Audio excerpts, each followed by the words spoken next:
Hey everybody, thanks for watching. My name is Brian, and what I wanted to do today was show people how to make really good drinks from just 5 basic spirits that you can have at home. And for some of the bartenders out there who are just now getting back into work because coronavirus is kind of taking a dive, and everybody's starting to get back to work, including myself. I wanted to show, if you don't work at a bar that has a very high liquor stock, how you can make really good drinks and keep the customers coming in and keeping their tabs high so you can get better tips just off of like really basic drinks. So as you can see in front of me, yes, I know it's more than 5 bottles, but they're just really basic, just like the basic spirits that you should have. I got my vodka, and it's a little guy in the bottle. It's absolute vodka. I got some Altos tequila, some silver tequila. I got some light rum, Bacardi, pretty basic. Beefeater, London Dry gin, and then I got 2 bottles of whiskey here. I got Bullet Bourbon along with the Bullet Rye, and behind here I have the Martini and Rossi sweet vermouth, and the same thing but dry vermouth, and we use those in a lot of different cocktails. Also, can't forget about the salt of any bartender or any cocktail. It's going to be the Angostura bitters. Every bar should have some Angostura in the back. It's just a very basic bitters that you should have.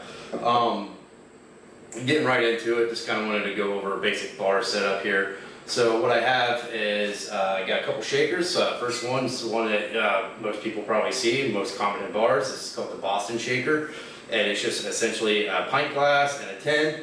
And usually build your drink in a pint glass, slap the tin over there, get a good seal, shake, and transfer to whatever glass that you need to make it in. Very basic, pretty much the workhorse of any bar. And the second is not as common, but starting to be a little bit more common in bars. Is a 10 on 10 or an 1828 set, and what this is besides, it's like the Boston shaker, but besides having that pint glass there, it's just a smaller tin.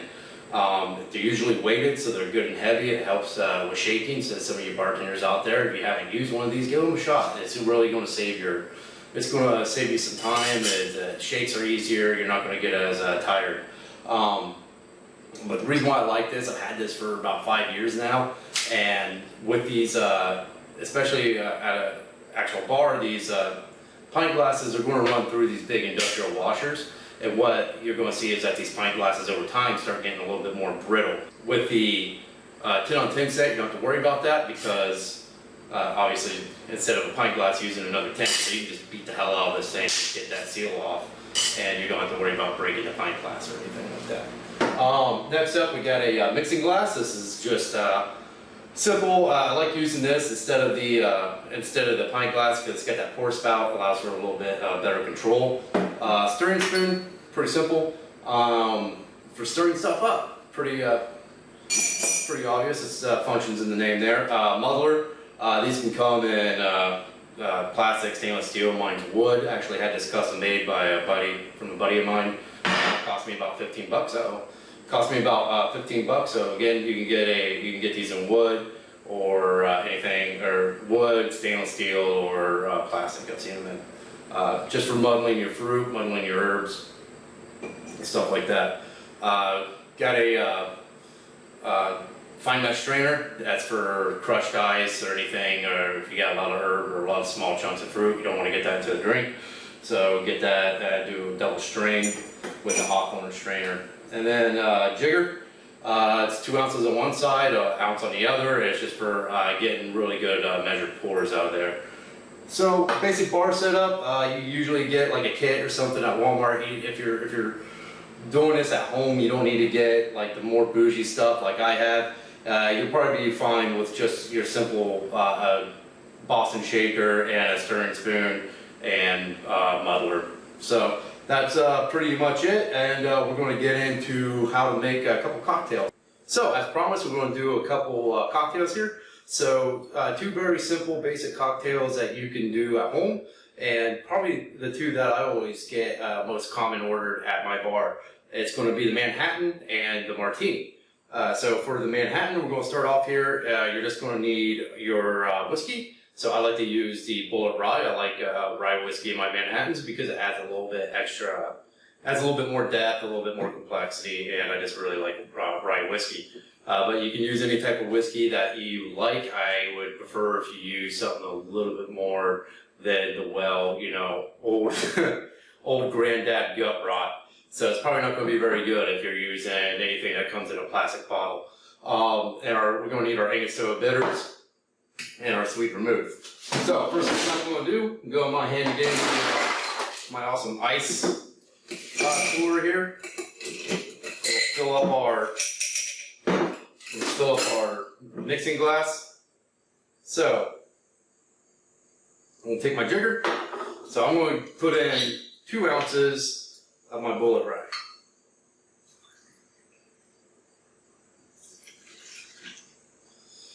Next, we're going to take our sweet vermouth. We're going to do 1 ounce of that.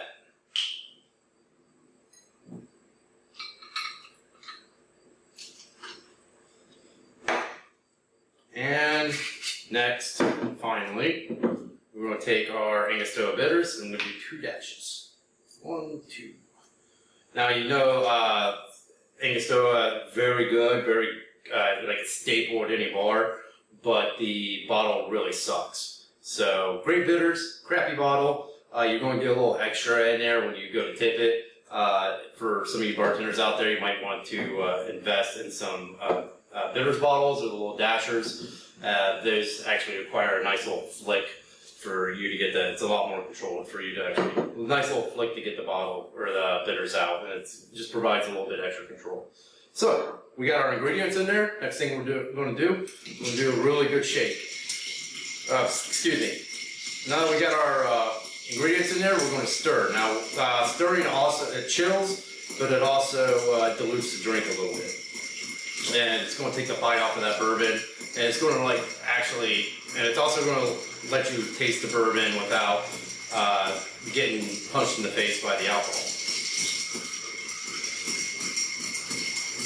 Really good stir here, a few rotations. Play around with how much you want to dilute it. So I think we've just about got it there. Again, this is a stirred drink, not a shaken drink. If you shake it, you're not going to get the right mouthfeel out of it. And we'll pour that. Ah, perfect. Look at that. Still got it, folks. Been out of work for a couple months. Still got it. And we're going to just pluck a nice little fresh cherry in there. And right there, you got yourself a Manhattan. All right, next we're going to do a gin martini. I guess you can do it with vodka, but I'm a big fan of gin, and so that's what we're going to use it with. So if you like it with vodka, or you don't want to, or you know you don't like gin for a fact, just go ahead and switch out the gin for your vodka and make it that way. So same thing. Going to use I need my gin or your vodka and some dry vermouth. So same thing. I'm going to take my glass, fill it up with ice there. All right, so take my gin. We're going to do 2 ounces. 2 ounces of gin.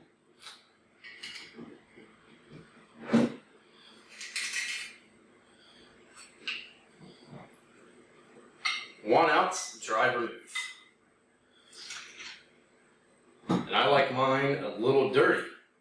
So, you bartenders out there, what I like to do when a customer asks for a dirty martini, I always like to say how dirty. It's like, do you want Skinamax dirty, or do you want German fetish porn dirty, or something in between? So I like mine something in between, kind of, standard first page Pornhub dirty. Do a little bit more dirty in there. So, olive juice. Go ahead, stir that up. Again, it's another stirred drink. I see a lot of mistakes with shaken. So I know a lot of people like their vodka martinis shaken, and that's fine. Again, we're going for more silky mouthfeel. But if you shake the gin martinis, what you're going to get, you're going to reactivate a lot of that juniper that's in the gin. And instead of just a light slap in the face of juniper, which a lot of gin drinkers do appreciate and like, you're going to get punched, kneed, and kicked in the face with juniper, and it's going to be way too piney. So we always want to make sure that we're stirring our gin when we're doing a gin martini. There's a few gin drinks that you want to shake.